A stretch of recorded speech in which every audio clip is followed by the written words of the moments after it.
Hello, welcome to the fourth video about the functioning of the human mind. And as I promised last time, this time I'm gonna talk about more in depth about why it is very hard sometimes to get to an understanding with a different person, to even really understand what they are talking about. And I'm gonna describe to you a situation that happened in my life a few years ago. I was meeting a friend, and we were at night at the river bank, and we were looking at the river. And I went like, "Oh, look how beautiful the river looks! It's like flowing so peacefully. I really like it." And he says, "Oh, for me it's so scary, and I always have the feeling there are like dead bodies inside and whatever." And I'm like, "Oh my god, what's he talking about? Are we looking at the same river?" And what I didn't know then, but I know now, is that yes, we were. In the sense that my state of mind and my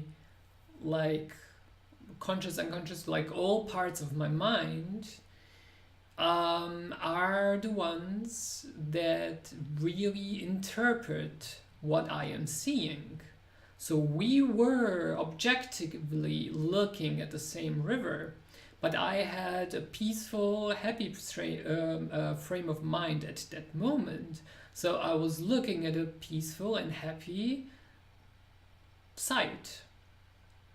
He had as a frightful state of mind at that moment. He was a bit depressed, and so he saw a totally different world, although we were at the same point at the same time.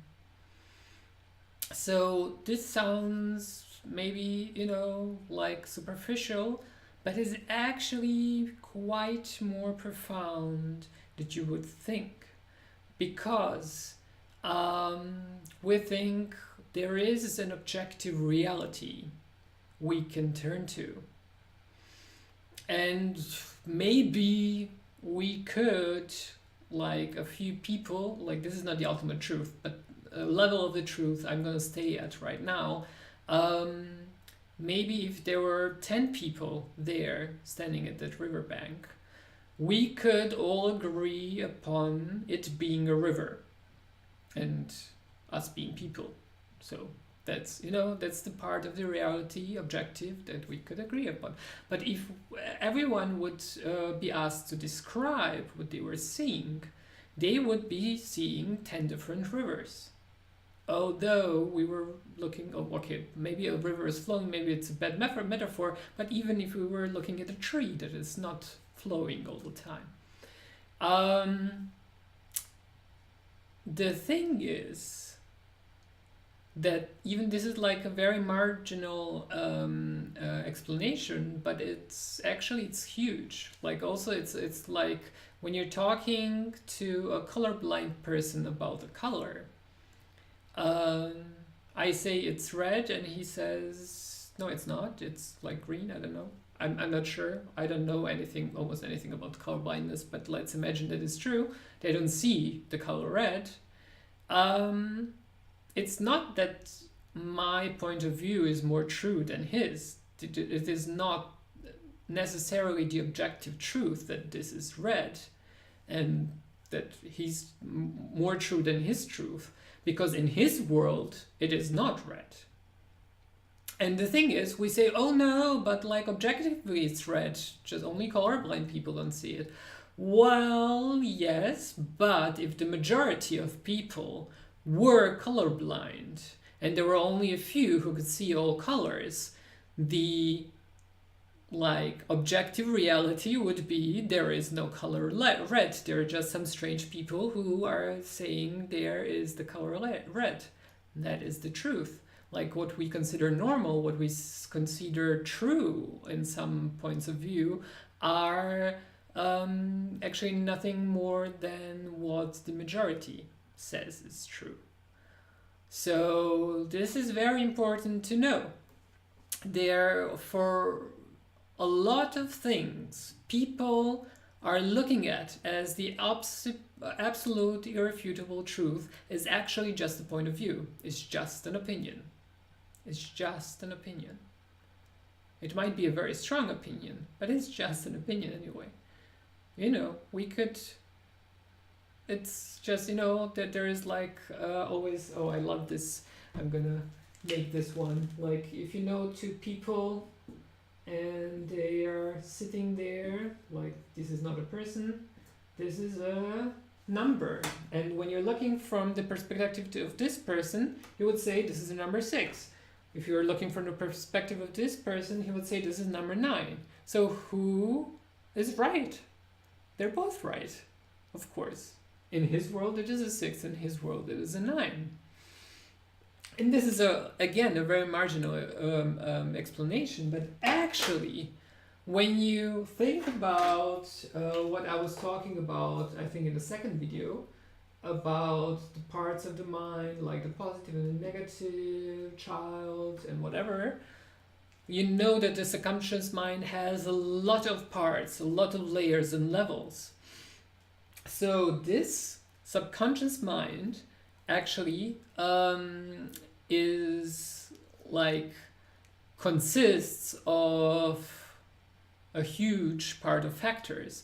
It also, like, for example, a person that has a strong negative child inside, that is very, very shy, for example, or thinks he is very shy because he believes this part of the personality, this person, in the world of this person, it is near impossible to go and speak to a different person. Just, you know, if you have a social fear, for you, the reality is that it is very fearful to go and speak to people.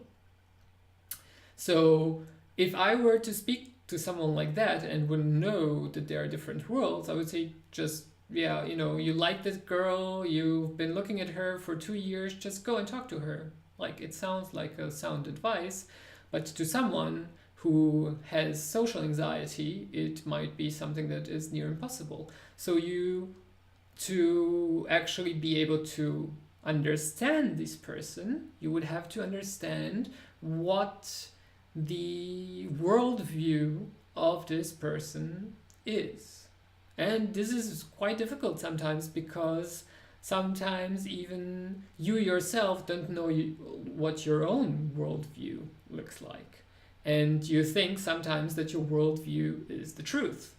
This is what we are programmed to think, so it's not a bad thing. It's like most people are just, you know, they don't even question it. But very usually it is just a conditioning. You know, you meet someone from a different culture and you see that something that is unheard of in your culture is totally normal in a different culture. It's just, you know, it's this part of the conditioning that is cultural is just different. So something that is totally normal for you is not normal for them, and vice versa. And this is very important to understand, that people have, even people that are from your culture, have totally different inner worlds. They will look at the same thing as you are looking at, and they will see a totally different thing there. So the more aware you are, the more you are prone to see things that are bar judgment, that are without judgment, that are without projecting too much onto what you are seeing. So you are prone to see things more objectively or neutrally that you used to have. So, yeah, so, and from that point of view, when you are really aware, you are also aware that it is totally okay that other people see that differently. They can see the same thing that you're looking at and interpret it totally differently. There is nothing like the common truth that is true for everybody. And very usually misunderstandings, even wars, start on the premises that we think that the other party has the same truth as we do, and that they are not allowed to have a different truth than we do. So this is like through all humanity, this is what is happening. That's why you have political parties, that's why you have wars, countries, that's why you have neighborhood fighting, neighbors fighting, family fighting, and whatever. It's just because very often we are not letting someone else have their own point of view. We think they have to have our point of view. And yeah, this is a very difficult. Sorry, I have something in my eye that is irritating me.